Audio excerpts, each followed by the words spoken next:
The cruiser Silverwake hummed through deep space drift, its sleek hull catching the light of distant stars as it cut across the outer rim of the Dyrran expanse.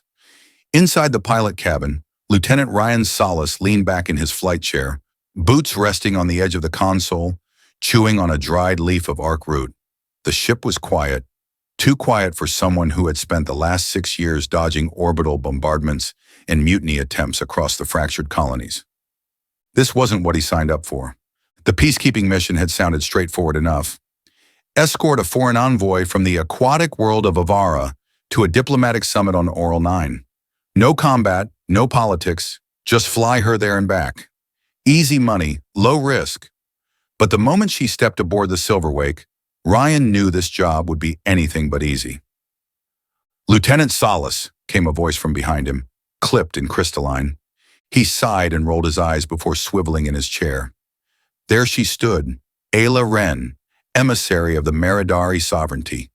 She had the grace of a drifting ocean current and the attitude of a queen, though Ryan wasn't sure if that was natural to her species or just her upbringing. Her skin shimmered in a gradient of pearlescent blues, subtly shifting with her emotions, though she'd made it clear she considered Terrans too primitive to understand what any of it meant. Her gills pulsed faintly at her neck, flaring each time she was irritated, which was often. "I believe we agreed I would be updated every 3 hours," she said, folding her arms. "It has been 4. He gestured at the nav screen where a blinking dot showed their steady trajectory. "We're still on course, no anomalies, nothing but empty stars and boring space dust." Ayla frowned.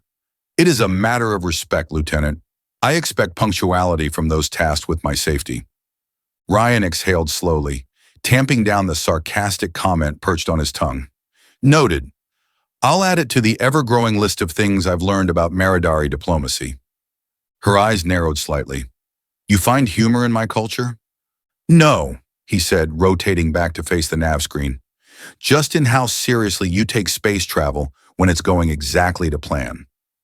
She didn't reply, but he could sense her watching him for several moments longer before retreating down the corridor, her bare feet making no sound against the metallic floor. Ryan leaned forward, muttering under his breath, 2 more days. Just 2 more days. What he didn't realize was that fate had other plans. It began with a flicker. The screen blipped once, briefly garbled, then returned to normal. Ryan frowned, tapping a diagnostic query into the system. No alerts, no system faults. Still, he knew enough about ships, especially beat-up relics like the Silverwake, to trust his instincts. He pulled up the long-range scan overlay, just to be sure. There it was again. A brief interference spike, uncharted gravitational flux, less than 200 clicks ahead. He sat up straighter, leaf forgotten. "Silverwake to oral control," he said into the comms. "We've detected minor subspace disruption. Adjusting course for precaution." The comms crackled faintly, then fizzled. Ryan blinked. He tried again. Still nothing. "Damn it," he muttered, tapping into manual override. As the ship began its slow arc to avoid the interference zone, the turbulence struck. The entire cruiser lurched violently, throwing Ryan against his restraints as warning lights flooded the cabin in crimson pulses. Systems blared as emergency protocols activated, gravity dampeners struggling to compensate, hull strain indicators flashing. "Ayla, strap in!" he shouted, activating internal comms. "This isn't a drill." He barely had time to lock the controls when a second shockwave hit, sending the ship into a spiraling descent. Through the viewport, a storm-shrouded world spun into view, its atmosphere writhing with electrical storms and sand-choked clouds. It hadn't been on any chart, unlisted, unregistered, and undeniably hostile. He fought the ship for control, switching to manual thrusters as the automated stabilizers failed. The airframe shrieked in protest as atmospheric entry began, heat shields igniting against friction, the ship rocking like a leaf in a hurricane. "Brace for impact," he yelled, heart hammering as the cruiser broke through the lowest cloud layer. The surface rushed up to meet them, rocky, barren, with flashes of bioluminescent plant life streaking past like lightning. He deployed the landing gear, but one stabilizer jammed, and the ship slammed into the earth with bone-jarring force, skidding across the crust before lurching to a halt against a ridge of jagged stone. Then, silence, smoke, sparks, the smell of burned circuitry. Rian exhaled slowly, blinking sweat from his eyes. Pain radiated from his ribs, but nothing felt broken. He yanked off the harness and staggered to his feet. "Ayla!" he shouted down the corridor. "Ayla, respond!" No answer. Cursing, he grabbed an emergency kit and a hand light, jogging down the main hallway. Several panels had blown out, exposing wiring and hissing conduits. He found her near the secondary cabin, crumpled against the wall. She stirred as he knelt beside her. I'm all right," she rasped. "Just dazed." He helped her sit up, noting a shallow cut along her temple. "We crashed. Communications are down. We're on an uncharted world." Her eyes widened. This isn't oral?" "No," he said grimly. "It's nowhere good." As he helped her to her feet, the silver weight groaned around them, shifting slightly under its own weight. They had survived the crash, but they were far from safe. And something about this place, the shimmering spores in the air, the whispering wind, made Ryan uneasy. He glanced at Ayla, who leaned on him more than she'd like to admit. For now they needed shelter, repairs, a signal. He didn't know it yet, but the planet they'd landed on was more than just hostile terrain. It held secrets, secrets buried in the stone and in the air. And as much as they both wanted to return to their separate lives, fate had stitched them together for reasons neither understood. Yet, the wind outside howled with a sharp, teeth-baring intensity as Ryan sealed the bulkhead door behind them. He'd managed to power emergency systems enough to stabilize internal oxygen flow, but external communications were fried. The storm outside wasn't just atmospheric. It had magnetically charged particles disrupting every system not hardwired. And whatever planet this was, it didn't like visitors. Ayla sat near the console in the cockpit, legs tucked beneath her, arms crossed tightly over her midsection. She hadn't spoken much since the crash. Her luminous skin had dimmed, soft blues now veiled in icy tones that Ryan guessed indicated pain or distress. He didn't ask. He knew what it was like to crash and not want to speak. Sometimes silence was the only thing that kept the panic at bay. "I've rerouted auxiliary power," Ryan said, kneeling beside the comm panel. "I can't send a proper distress signal, but I've got enough juice to activate the local beacon. If anyone's out there within 100 clicks, they might pick it up." "Might," Ayla echoed flatly. "And if not?" "Then we figure something else out," he said, trying to sound confident. She was quiet for a long beat before finally speaking again. "This world, it feels wrong. The gravity's off. The humidity fluctuates unnaturally. And there's something under the surface." Reen turned toward her. "You mean figuratively?" "No," she said, eyes locked on the storm-laced window. "I mean literally. There's something under the crust, moving." He didn't have time to question that. The ship suddenly shuddered again, not from the wind but from something deeper, a vibration that started in the floor and crawled up through their bones. "See?" she whispered. A sharp crack echoed down the hall, followed by the distant rhythmic thud of something massive shifting in the earth. "I'm starting to see your point." Ryan grabbed the scanning gear from the locker and headed toward the cargo bay, gesturing for Ayla to follow. She hesitated for a second, then stood with surprising steadiness. Her formal robe, woven from some sea silk native to her people, clung to her body as she moved, elegant even in disarray. The cargo bay was a mess of overturned crates and broken supply racks, but the planetary scanner was miraculously intact. Rian powered it up, fingers flying across the interface. It began processing, pinging the surface for seismic readings, thermal hotspots, and life forms. What came back made his breath catch. "There's something alive out there," he murmured. "Big. Maybe underground, like you said. It's not a tectonic pattern. These are pulse signatures, repeating, rhythmic." "Like breathing," Ayla said quietly. He didn't respond, just stared at the readings. Whatever it was, it hadn't been there when they entered the atmosphere, or hadn't wanted to be noticed. Now, though, it seemed to be reacting to them. "We can't stay here," he muttered. "If that thing decides to wake up, And we're parked on its front lawn? A sudden high-pitched whine interrupted him. The scanner spiked with proximity alerts. Movement.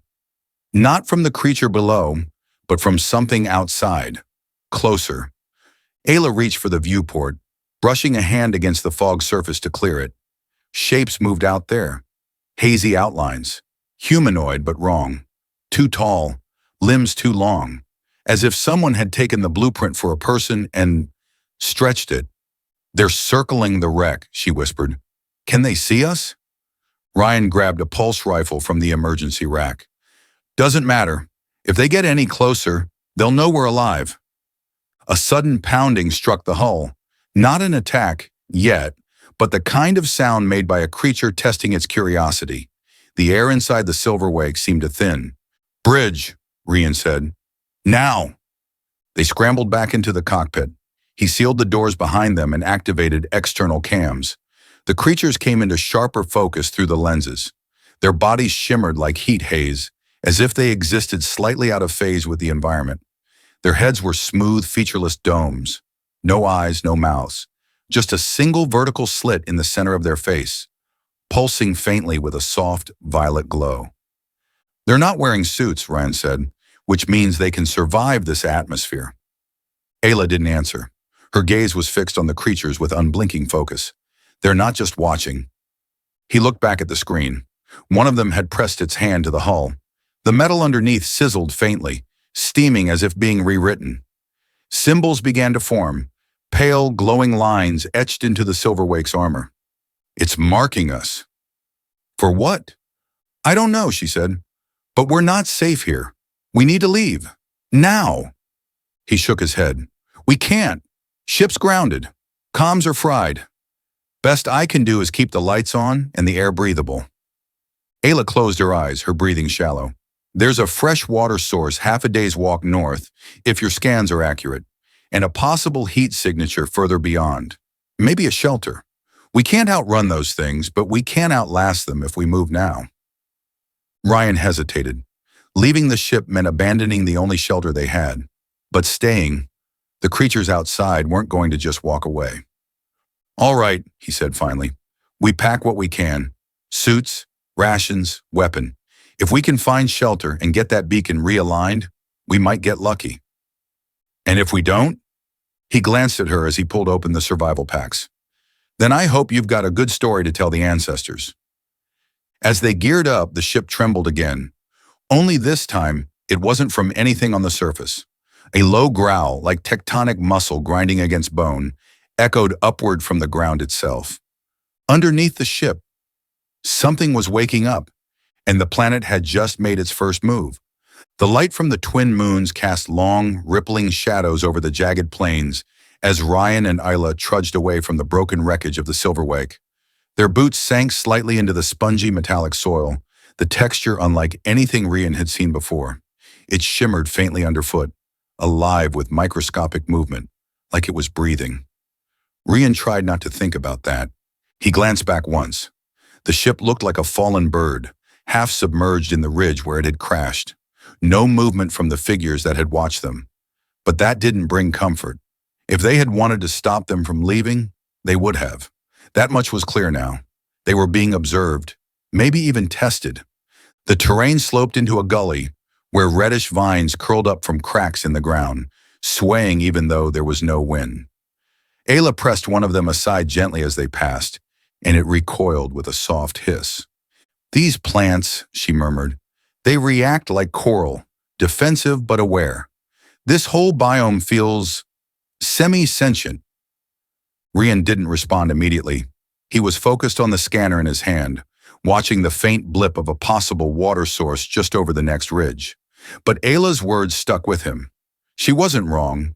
Every sound, every twitch of color, every tremor in the soil, it felt like the planet was listening. You mentioned shelter, he said finally. Beyond the stream? She nodded.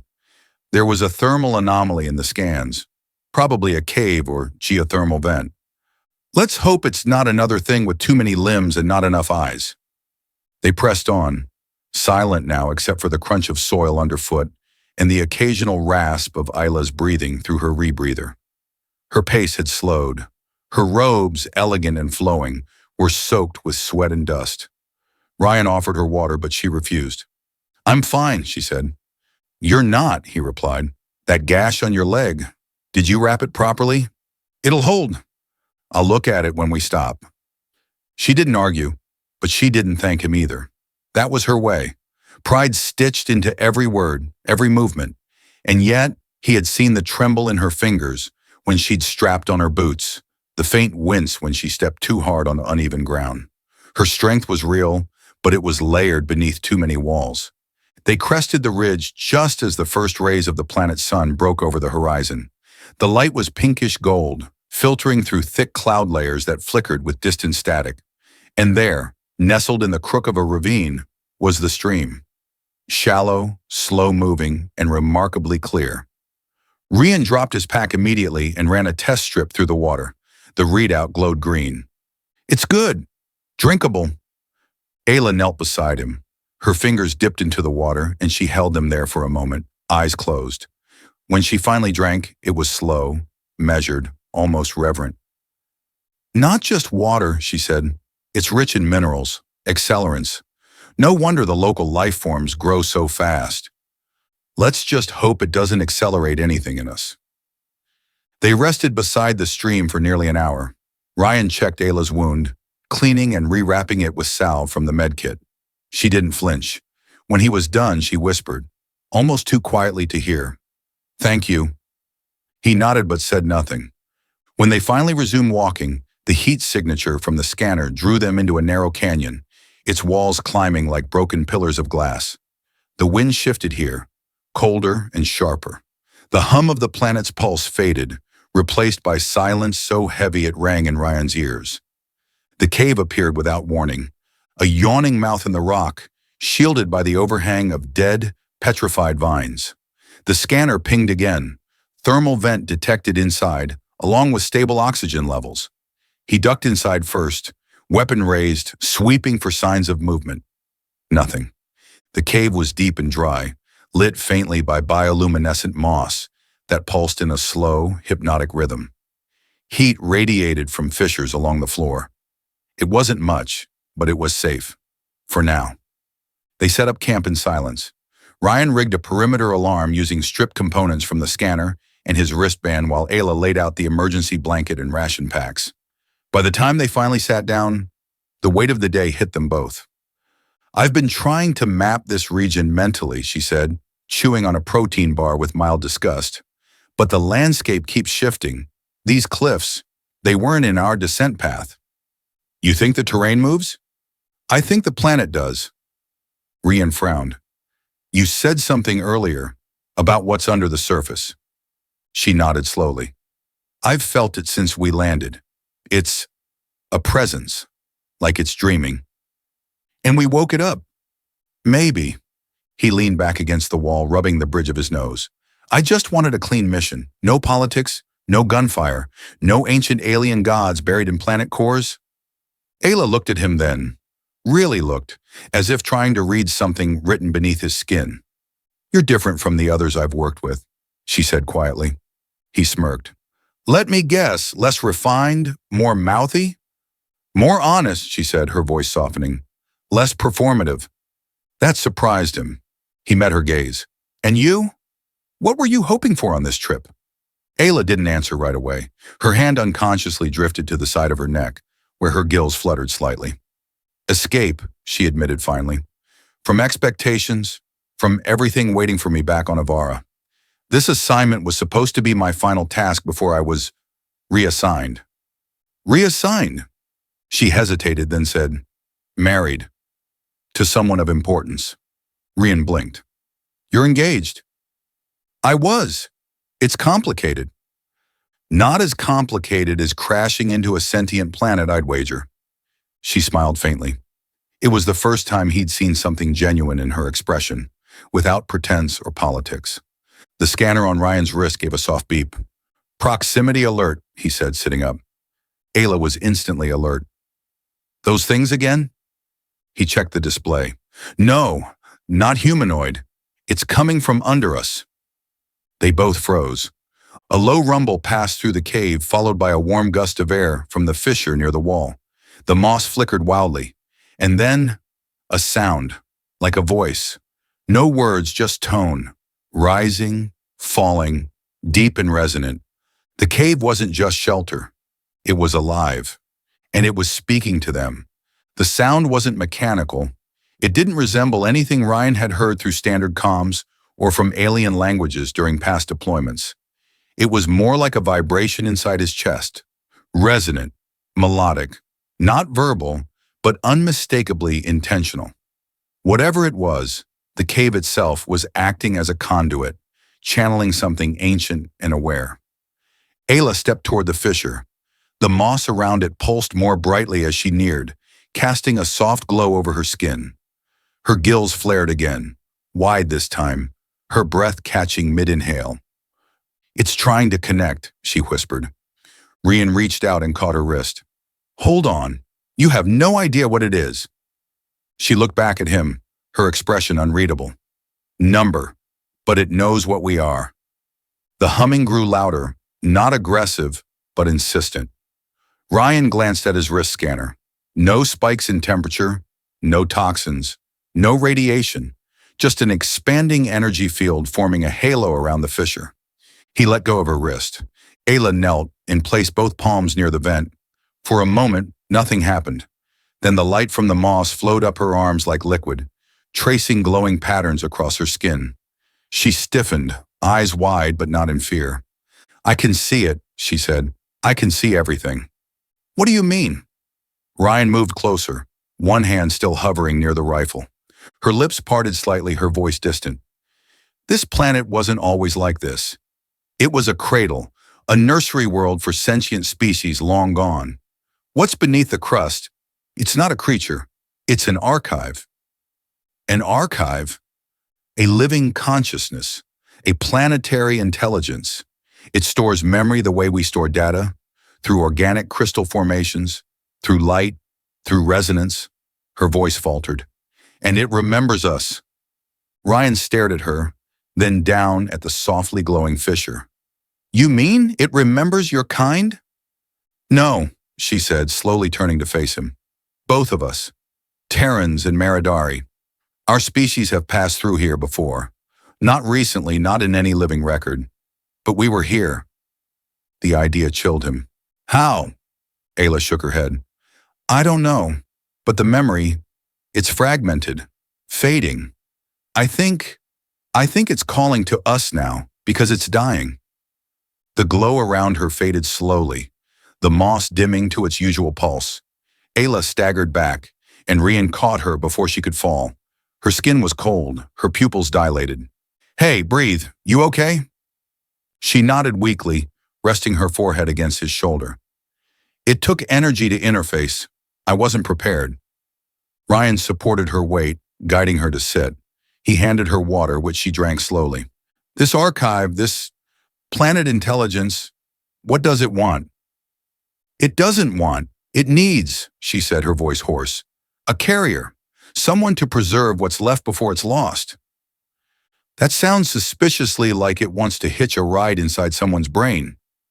She looked at him then, tired but clear-eyed. "It already has." He frowned. "You?" She nodded. "Only fragments, but it's enough. I think that's why it let us survive the crash. It chose us." Ryan sat beside her, stunned. "So what? You're some kind of memory courier now? What are we supposed to do? Deliver its last will and testament to the Alliance Council?" "I don't know," she admitted. "But whatever this is, it changes things." He rubbed his jaw, unsure what to do with any of this. They'd gone from a routine escort mission to being stranded on an unlisted planet inhabited by an ancient, dying intelligence that had somehow chosen Ayla as its last witness. And now they were responsible for something far bigger than themselves. Outside, the wind had died. The storm had passed. The scanner showed clear conditions for the next several hours. Rian checked the terrain ahead, still rough but navigable. If they could reach the ridge on the far side of the canyon, there might be a chance to ping a relay buoy from the orbital path they were originally supposed to take.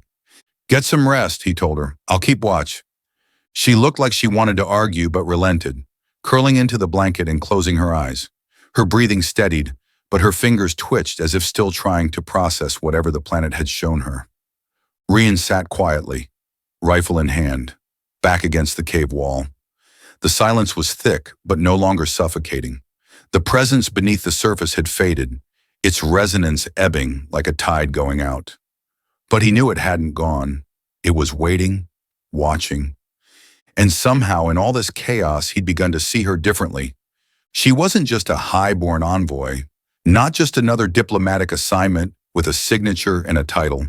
She had bled. She had walked through storms. She had touched something ancient and didn't break. It was ridiculous, really, the timing of it all, but the moment crept up on him anyway. As he watched her sleep, hair falling like liquid pearl across her shoulder, a thought whispered through his mind. She's not what I expected, and maybe neither am I. The morning light on this world was strange, soft and rose-hued, filtered through the ion-rich clouds that shimmered like oil across the upper atmosphere. Ryan sat outside the cave mouth, watching the horizon glow while the ridge beyond flickered with brief flashes of static. The scanner on his wrist was quiet for now, no movement nearby, no seismic murmurs from the creature or archive beneath their feet. He turned as he heard movement behind him. Ayla emerged from the cave, still wrapped in the emergency blanket, her eyes searching the sky. You look better, Ryan said. I feel clearer, she replied, voice still a touch raspy. The connection faded during the night. Whatever it left in me, it's dormant, but not gone. Ryan handed her a heat pack and ration bar. How much of it did you absorb? She sat beside him and took the food without hesitation this time. Not everything, just impressions, symbols, images, emotions, like flashes of lives long extinguished. Most of it doesn't make sense. Not yet. But there was one phrase repeated over and over, like an echo. What was it? She looked at him, brow furrowed. Preserve the bridge. Ryan exhaled. Great. Cryptic, ominous, and possibly prophetic. My 3 least favorite things. They ate in silence for a few minutes, the sounds of the wild resuming around them, chirps, distant echoing calls, and that faint hum just under the noise of the world. Not threatening, just constant, like background thought. Ryan tapped the scanner again. There's a cliff path ahead. If we follow it, there's a good chance we'll get high enough to reach a signal relay. Might be weak, but with the backup transmitter from the survival kit, I can boost it. Ayla nodded. Let's go. They packed quickly and moved. The canyon narrowed into a winding stone trail, winding like a serpent's spine up toward a plateau. As they climbed, the air thinned, the sky brightened, and the moss that clung to the walls began to change color, from greenish blue to a shimmering violet that almost looked metallic. Every few steps, Ryan paused to check their direction, adjusting based on local terrain distortions. He'd never seen so many magnetic anomalies in one region, and it was wrecking his compass readings. Ayla was quiet behind him, but when he glanced back, she looked focused. Not exhausted this time, but alert, tuned in. It wasn't until they crested the plateau that the trouble found them. The moment they emerged onto the flat ridge, a piercing shriek split the air. Ryan dropped to a knee, rifle up, as Ayla pressed herself against a boulder. Above them, slicing through the cloud layer, came a pack of flying creatures, sleek membrane wings like razor fins, eyes that glowed bright amber in sets of 4. 3 of them peeled off from the group, diving toward the plateau. Get down, Rian shouted. He fired a burst from the pulse rifle, the blue-white bolts slamming into one of the flyers midair. It shrieked and spun out, crashing into the rocks with a crack of bone and a splash of bioluminescent ichor. The other 2 banked away, circling again, faster now. They're territorial, Ayla said, ducking beside him. You entered their mating grounds. Of course I did, Ryan muttered, adjusting the rifle's power level. The second dive came without warning. Rian took aim, fired, but missed. The flyer juked midair with impossible speed. It slammed into him, claws raking across his side as they both went down hard. He rolled, bringing the butt of the rifle up just in time to smash it against the creature's head. It screeched in rage and pain, staggering back. And then Ayla was there. She stepped between Ryan and the wounded flyer, holding out both hands. Her skin glowed faintly now, those same patterns from the cave, but dimmer, pulsing softly. The creature froze, hovering just beyond reach, wings twitching. She didn't speak aloud, but something passed between them. Ryan couldn't explain it, but he saw the creature tilt its head, then shriek again, softer this time, and beat its wings once before retreating. The other flyer followed. "What the hell was that?" Ryan said, breathless. Ayla knelt beside him, touching the slash on his side. "I don't know, but I think the archive gave me more than memories." He winced as she applied pressure to the wound. "Remind me to never crash land near any more ancient, sentient consciousnesses." She gave him a small, amused look. "You'd be bored otherwise." "Not if it means being mauled by interstellar pterodactyls." Once the bleeding was under control, they continued. The relay marker appeared about half a click away, an old Terran Alliance buoy, probably from the first expansion wave. It was half buried in stone, eroded but still structurally intact. "Can you get it working?" Ayla asked as Ryan pried open the base panel. "Give me a minute," he said, tongue between his teeth as he patched the transmitter through his scanner, rerouting signal paths. Static. Then, Alliance Echo Grid Relay Online. Limited channel access. Enter command. Ryan's fingers flew across the scanner. "Sending emergency distress ping now. If there's a patrol anywhere nearby, they'll pick this up." "Can they reach us in time?" she asked. "Maybe. The signal's weak, but it's something." Ayla stood at the edge of the plateau, staring into the vast horizon of alien terrain. "Even if they come, what do we tell them?" He came to stand beside her. "The truth. That we were sent to do a job and found something more than either of us bargained for. That we're carrying knowledge no one expected. That this world isn't just some forgotten rock." "And if they don't believe us?" Ryan looked at her, and for a moment, all the layers between them, the differences in species, training, upbringing, fell away. "Then we hold the line, just like we have since the crash." She didn't respond immediately, but her hand brushed against his, fingers curling slightly around his. In that quiet gesture, Ryan felt the weight of what they were building, not just trust, but connection. Something neither of them had intended. Something harder to explain than ancient alien memories or planetary minds. He squeezed her hand gently, then looked back toward the relay. "Now we wait." Above them, the sky churned again with stormlight. Below, the archive dreamed. The signal went out. Ryan watched the transmission counter tick down, looping the distress beacon every 5 minutes, while the weak satellite relay strained to maintain stability. There was no way to know if it had reached a patrol ship or some distant Alliance post, but it was all they could do for now. Behind him, Ayla paced along the ridge, her steps measured, her movements sharper than before. Ever since her strange interaction with the flying creature and with the archive, something had changed in her. The way she held herself, the way she watched the sky. "You okay?" he asked, not turning. "I'm not sure," she replied. He turned then, facing her fully. "It's not just the memory, is it? The archive left something inside you." She hesitated. "It's more than memory. It's like a fragment of consciousness, a shard. I can feel it sometimes, awake, curious. It doesn't control me, but it sees through me." "Is it dangerous?" "I don't think so. It's desperate, like a voice shouting across a collapsing cave, trying to reach someone before the ceiling falls in." Ryan sat down on the edge of the ridge, stretching out his leg, still sore from the earlier ambush. "So what happens if rescue arrives? Do we bring this thing back with us?" She sat beside him. "It wants to be remembered, that's all. If we leave without taking it, the planet forgets. It dies alone. But if we carry it, share what we've seen, it survives." "And you trust that? You trust it?" "I trust what I felt in the cave. It wasn't malice, it was mourning." Ryan nodded slowly. "So, you're its last chance." They sat in silence for a while, the wind whispering past them, carrying faint scents of mineral dust and ozone. The light was beginning to dim, clouds rolling in from the east. Storms again. "We should head back to the cave," he said. "This plateau's too exposed if lightning starts dancing again." Ayla stood, brushing off her robes. "We're not alone anymore." He blinked. "What?" She pointed toward the far side of the ridge. Down below, barely visible through the mist, came movement, figures. Not the same as the watchers from before. These were humanoid, armored, metallic glints caught in flashes of static, and among them a ship, sleek and silver, bearing the Alliance insignia. "Rescue team," Ryan breathed.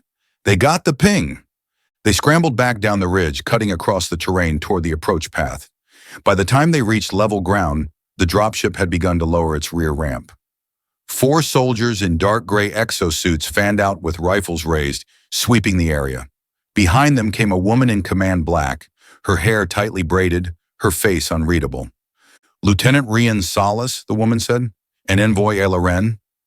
"That's us," Ryan replied, hands raised. "Crash survivors. Been out of comms for 3 days. 4, Ayla corrected softly. The commander gave a tight nod. "Lieutenant Commander Marin Voss. You're lucky we were patrolling a neighboring system. We picked up a partial relay ping and traced it here. This planet isn't on any current Alliance chart." "It should be," Ayla said, stepping forward. "It's more than just a dead world. It's inhabited in its own way." Marin arched an eyebrow. "You'll need to debrief back at orbit. Medical first. We detected irregular life signs in both of you. Elevated neural activity, toxin traces." Ryan bristled. "We're not sick. We touched something ancient, and it left traces." "I'm sure the science division will be eager to hear more," Marin said coolly. "Now please, both of you, board the transport. We'll have medtechs waiting." Ayla hesitated at the ramp. She glanced back at the cliffs, at the ridge above the cave. Her skin pulsed faintly, the last echo of the archive's presence still flickering across her. She turned to Ryan. "If they try to extract it from me—" "They won't," he said firmly. "I won't let them." She held his gaze, then nodded once and stepped inside. The inside of the ship was sterile and cold. The medtechs were professional but distant.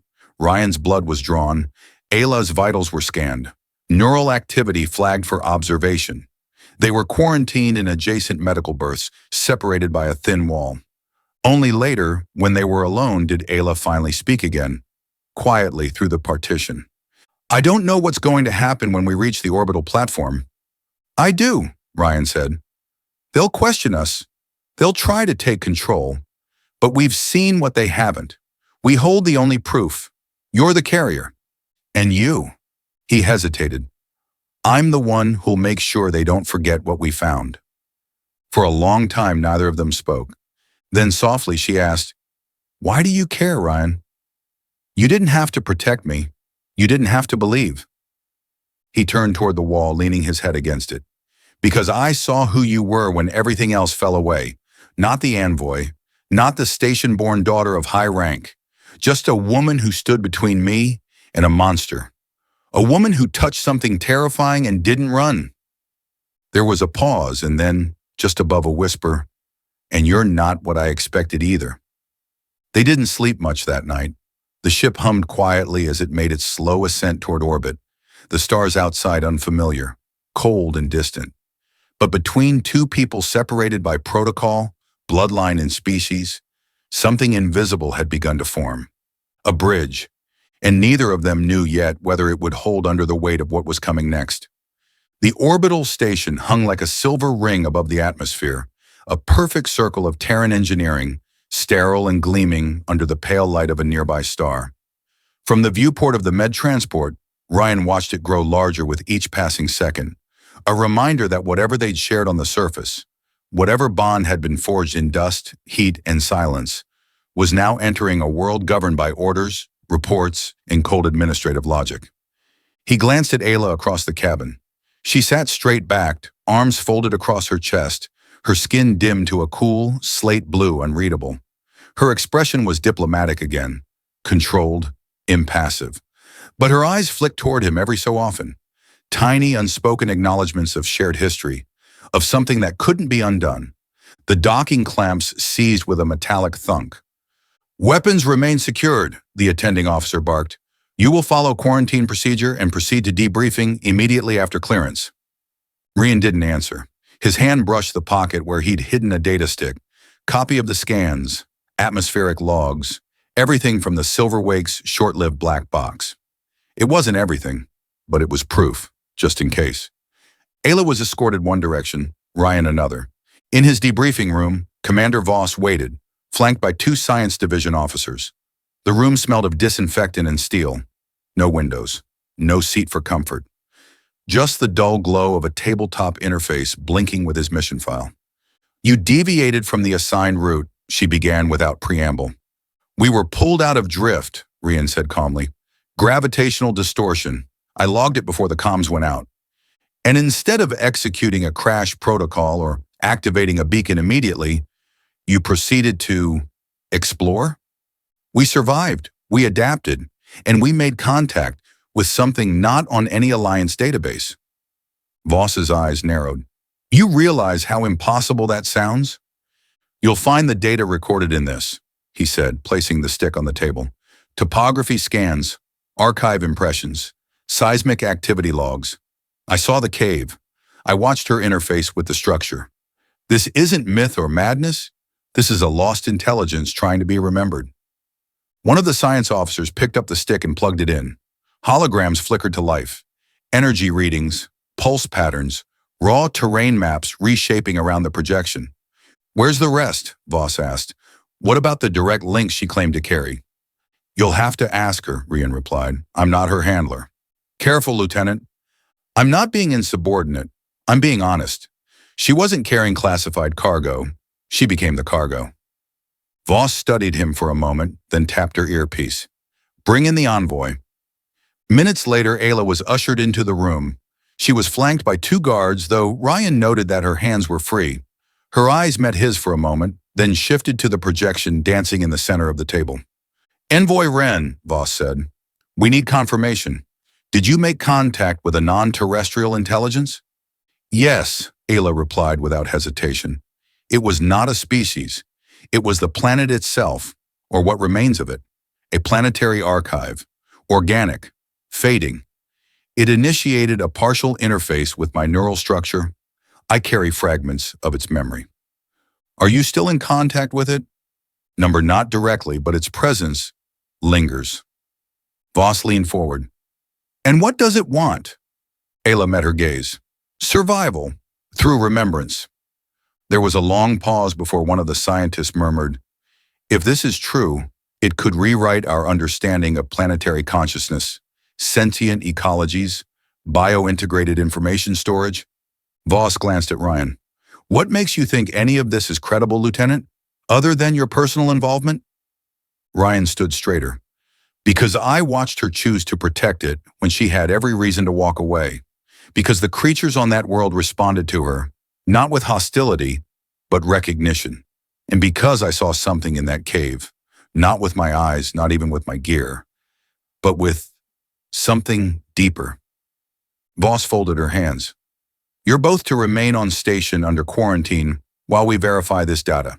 You'll be observed, scanned, and questioned. If what you've brought back is what you claim, the Council will want to be briefed." She stood, motioning to the guards. "Escort them to level 4. Separate quarters. Restricted comms." Rian stepped forward. "You'll keep her safe?" Voss looked at him, then, surprisingly, nodded. "She's under my protection. That includes her rights as an envoy." As they were let out, Ayla fell in beside him for a brief moment in the corridor. Their fingers brushed. "Do you trust them?" she asked under her breath. "No," Rian whispered, "but I trust you." That night, the walls of his quarters hummed with recycled air and low-thrumming machinery. He couldn't sleep. Every time he closed his eyes, he saw the moss in the cave, pulsing like a heartbeat. He heard the whisper of the planet, the rhythm of Ayla's breath when she had knelt in the dark. A chime at his door startled him. It slid open to reveal her, out of uniform, hair unbound, barefoot on the cold floor, her skin glowing faintly with that pale memory light that had become uniquely hers. "I couldn't sleep either," she said softly. He stepped back to let her in, heart racing with something too vast for words. "I don't know what happens after this," she said, "when the council gets involved, when the scientists start cutting things apart." "They won't touch you," he said. "I'll make sure of it." She stepped closer, voice low. "You said something before, in the med bay, that I wasn't what you expected." He smiled faintly. "Yeah, you're more than I expected, and I don't think I've even begun to understand all of it." "I'm scared," she whispered. "Not of them, of what I'm becoming." "You're not becoming something alien," he said. "You're becoming who you've always been, without all the noise of your world telling you who to be." Their eyes met. The soft glow of the emergency light behind them cast shadows across the floor. She took one final step forward, and he didn't stop her. Their kiss was quiet, not explosive, not desperate, just real, the kind of contact made in aftermath, after storms and silence and shared breath. It was a vow, sealed not in ceremony, but in defiance of everything meant to keep them apart. They didn't speak after that. They just stood there, arms around one another, a bridge formed of two people, and the memory of a planet that didn't want to be forgotten. The council room aboard the orbital station was colder than Ryan expected. Not temperature-wise, just in tone, in presence. It was built for judgment, for finality. Glass walls, observers watching from elevated galleries. Officials from both the Terran Alliance and the Meridary Sovereignty seated in a crescent of polished steel, their expressions impassive, their voices clipped and precise. Ryan stood beside Ayla at the center of it all, flanked by security, though neither of them were restrained. A gesture of civility, barely masking the tension that filled the room like static before a storm. A projection spun in the air above them, data from the Silver Wake, terrain mapping, pulse patterns from the planetary archive, seismic charts, and the recorded fragments of Ayla's neural imprint. Proof, evidence.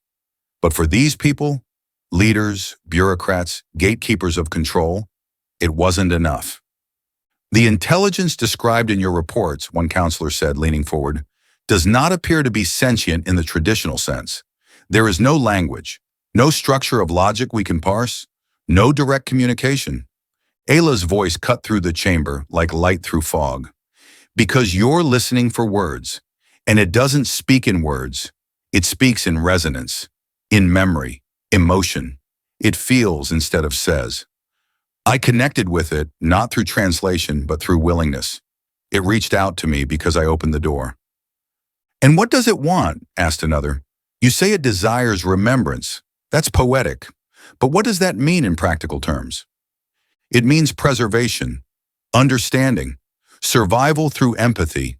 The archive is collapsing. Its world is dying, but its knowledge doesn't have to die with it." A Meridary elder with silver tendrils coiled around her temples regarded her sharply. "You risked contamination. Your entire neurological system may have been compromised. This could be the beginning of an interspecies infection." Rian stepped forward before she could answer. "You're not afraid of infection. You're afraid of change, afraid of something that doesn't fit into your categories." He met their stares without flinching. "We found something older than our histories, something alive in a way we haven't evolved to understand. And instead of trying to listen, you're trying to control it." The room went still. From the upper gallery, an Alliance diplomat cleared his throat. "Even if this planetary intelligence is real, and I'm not dismissing that possibility, the matter of political protocol must be addressed. The envoy's disappearance delayed a strategic diplomatic union between the sovereignty and the governor of Caldris Prime. The consequences—" "There will be no union," Ayla said. Gasps fluttered like paper through the chamber. "I've filed my formal withdrawal from the diplomatic arrangement," she continued.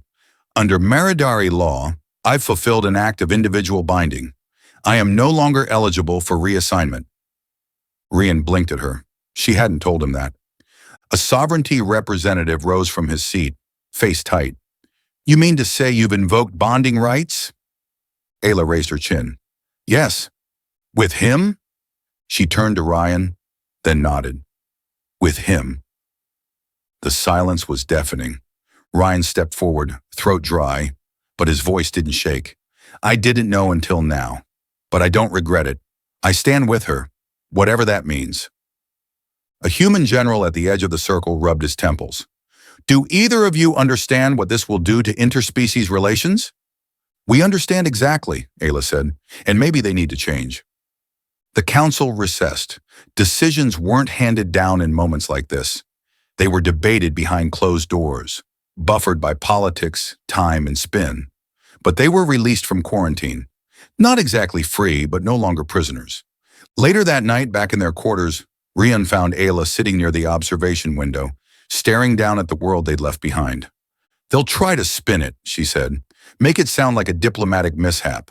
Minimize the archive. Reframe the bond. Let them, he said, moving behind her. They can bury it in reports, but it lives in us now. She looked up at him, eyes softer than they'd been since the cave.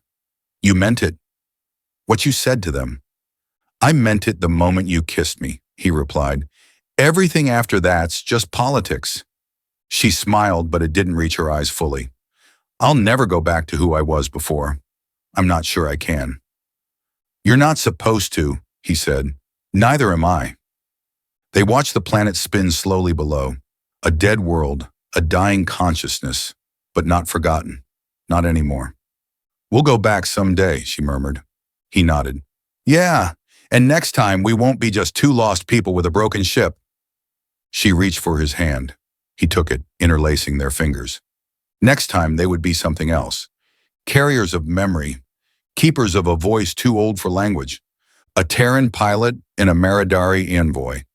And whatever they were building between them, whatever future waited beyond orbit, it would not be shaped by orders or alliances or bloodlines. It would be shaped by choice, together.